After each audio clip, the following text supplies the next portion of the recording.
bukannya jin buta. Jadi malaikat muqarrab itu Kang Surya. Jadi ya siapapun lah orang-orang yang kolbunya bersinar, kolbunya. Saya juga lagi belajar. Saya nggak mengatakan kolbu saya bersinar, enggak. Orang-orang yang senantiasa ingin terus belajar untuk menuju kebaikan, lebih baik lagi, ya, berusaha untuk lebih baik lagi. Insya Allah nanti akan didampingi oleh malaikat muqarrab. Amin.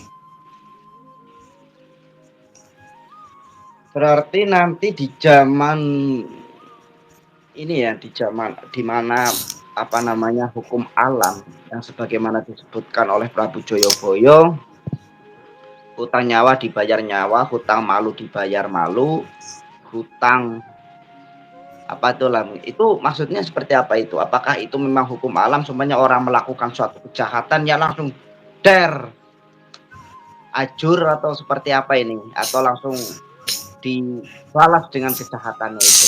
Ya, utang nyawa dibayar nyawa, maksudnya itu beliau nanti itu bergelar Ratu Adil.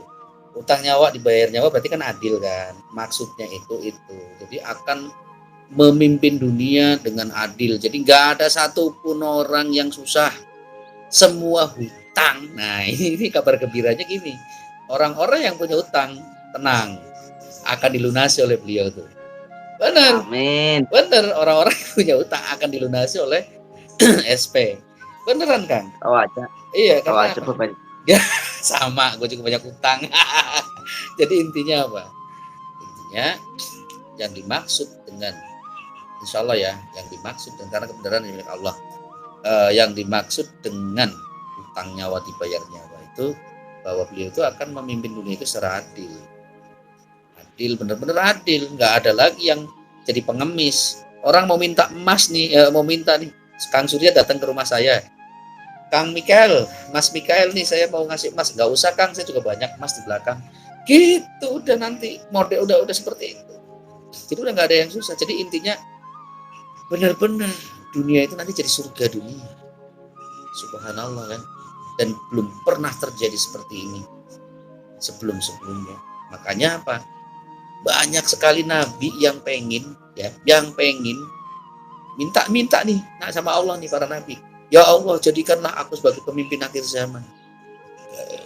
Ya Allah, jadikanlah aku khalifah akhir zaman. Nggak bisa. Karena Allah sudah menetapkan dalam lauhul mahfuznya bahwa sosok atau ruh inilah yang akan menjadi pemimpin akhir zaman. Sebegitu hebatnya, makanya nggak wajar para nabi aja pada berdoa minta untuk menjadi pemimpin akhir zaman. Apalagi orang-orang yang sekarang pada ngaku-ngaku jadi SP aja. Wajar kan? Para nabi aja banyak yang begitu. Jadi kalau ada yang ngaku-ngaku saya SP, ya nggak apa-apa. Iyain aja biar seneng kan gitu. Tapi ujungnya jangan minta dibukain ya, Kang, tolong dong bukain itu hartanya di mana. Ya nggak gitu. Aduh, ya. Lanjutkan. Oke, ya itu ya. Jadi kadang gini ya, kadang suatu forum juga nih, banyak nih sekarang sebenarnya, banyak forum di zaman sekarang ini apa namanya yang membahas tentang SP, yang membentuk suatu apa namanya forum-forum tentang SP akhir zaman. Tetapi pada dasarnya ini, kenapa sih beliau-beliau ini tidak pernah menganggap apa orang-orang yang diperjalankan, atau mungkin merangkul orang-orang yang tahu betul tentang ilmu ruh kolbunya, karena itu bukan hanya sekedar alam pikir ya, betul itu yang dibutuhkan, tetapi memang benar-benar hati itu. Kenapa tidak bisa merangkul orang-orang seperti itu? Itu apakah dengan mendirikan forum-forum seperti itu tujuannya untuk sekedar duniawi atau seperti apa ini? Mohon untuk dijabarkan. Forum yang mana nih? Ya, untuk forum-forum inilah, saya tidak bisa menyebutkan satu persatu nih, nanti berbahaya. Enggak, forum-forum apa maksudnya, Bapak? Tadi kurang. Maksudnya forum-forum tentang menyambut akhir zaman, Oh, tentang ya. Ada itu maksudnya. yang mereka ini sampai-sampai mendirikan satu ya kalau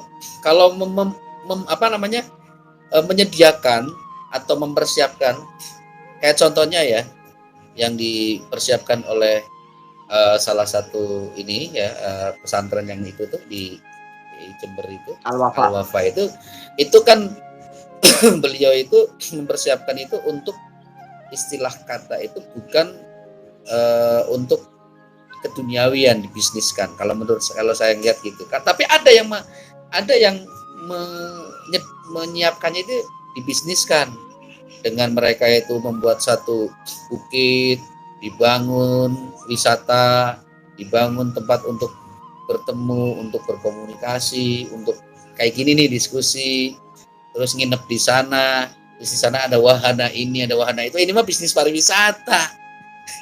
Bahkan ada yang bermimpi mengatakan bahwa sosok nama tersebut ditunjuk sebagai Menteri Keuangannya Imam Mahdi. Saya ketawa. Mohon maaf, bukan saya merendahkan, tapi tidak semudah itu. Tidak semudah itu. Nah, ujung-ujungnya apa? Bisnis. Ya, bisnis wisata, ya kan? Ya mempertemukan kayak Kang Surya deh, contohnya begini-begini. Yaudah kita bikin deh hunian akhir zaman, sampai bikin mungkin perumahan akhir zaman, kerja sama kontraktor, bikin di bukit. Kan memang anjurannya begitu ya, betul. Tapi ya nggak gitu-gitu juga dibisnisin akhirnya. Lalu siapa kan gitu? Nah, masalahnya pertanyaan saya cuma satu. Apakah Anda sudah belajar ilmu ruh? Apakah Anda sudah mengenal jati diri Anda? Iya kan? Itu dulu. Kalau pakai akli, nih mata satu di sini. Mata satu itu simbolnya Dajjal. Matanya hanya melihat berdasarkan akal saja. Makanya di sini matanya satu. Itu simbol Dajjal. Tapi kalau pengikutnya Imam Mahdi, matanya di sini nih Kang. Mata kolbu.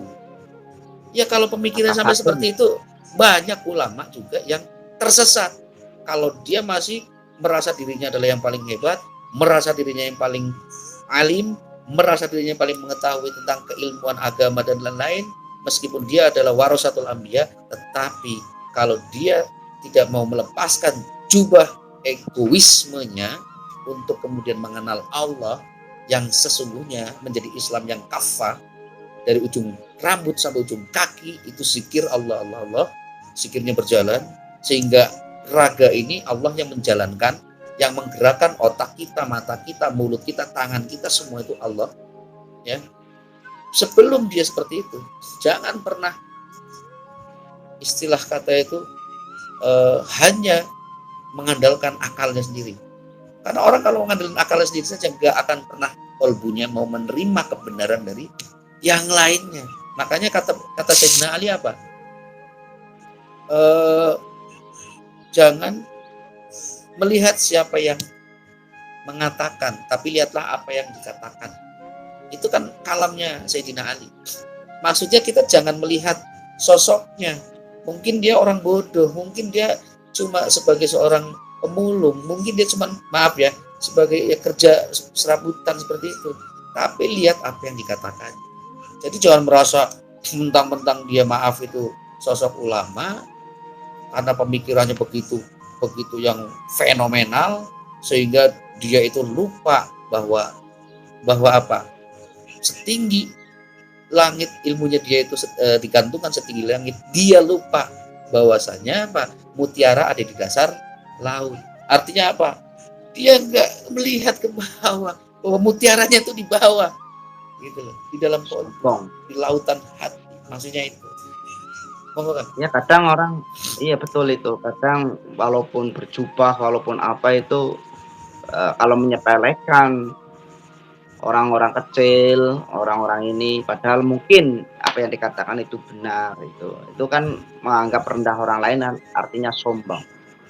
Ya. Sedangkan gara-gara kita kelempar ke dunia ini, para manusia, setan itu kan, itu karena sifat sombong itu kan. Awal mula tuh sombong tuh. Jadi kita juga kelempar ini ke dunia ini. Itu awal permasalahan sombong, sehingga setan tidak terima maksud Adam ya kan? Nabi Iblis. Adam diangkat Ya. jadi jenis bumi, lempar. Itu awal mula permasalahan sombong. Nah, iya. Ya, Tapi makanya itu dosa pertama manusia itu kan dosa pertamanya iblis. Dosa pertamanya anak Adam, hasad, hasud, dengki, iri. Nah, itu. Makanya jangan sampai kita ini bapak kita Adam diusir dari surga. Jangan sampai kita kembalinya ke neraka. Kita harus kembalinya ke surga. Kan gitu kan? Monggo. Ini Dajjal narasumber panggil saya tadi. Oh, ini Dajjalnya udah datang. Ternyata di sini ini satu Dajjal dan banyak sateropeningit ini di sini nih. Ya. Subhanallah. Oke, itulah ya. Kita jam setengah 12 ya, kita selesaiin ya.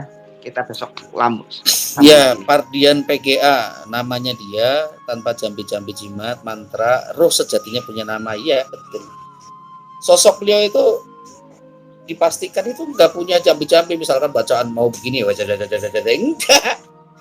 Kun fayakun, ngomong apa yang diomongin just jadian kan. Ruhnya ada, punya ruh, ruhnya punya nama. Nah, nanti ini buat kita semua yang insya Allah sudah mengenal jati dirinya, maka akan tahu siapa nama ruhnya. Ruh itu punya nama kan. Yang dicatat di sana bukan Suryanto.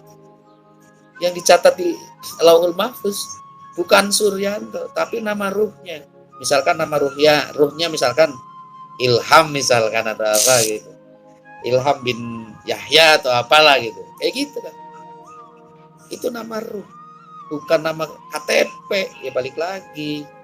Yang namanya Imam Mahdi itu, walaupun baginda Nabi menyampaikan namanya seperti namaku, nama bapaknya seperti nama bapakku, itu yang dimaksud baginda Nabi itu nama ruh, bukan nama KTP, bukan nama paspor. Nama paspor mah Suryanto misalkan, tapi nama ruhnya Ilham kan gitu. Betul Kang Perdian. Wah, ini luar biasa ini bahasanya. Kang Said juga nih, Abi Said, ruh beliau dipingit oleh Nur. Betul sekali Kang, setuju, betul Muhammad.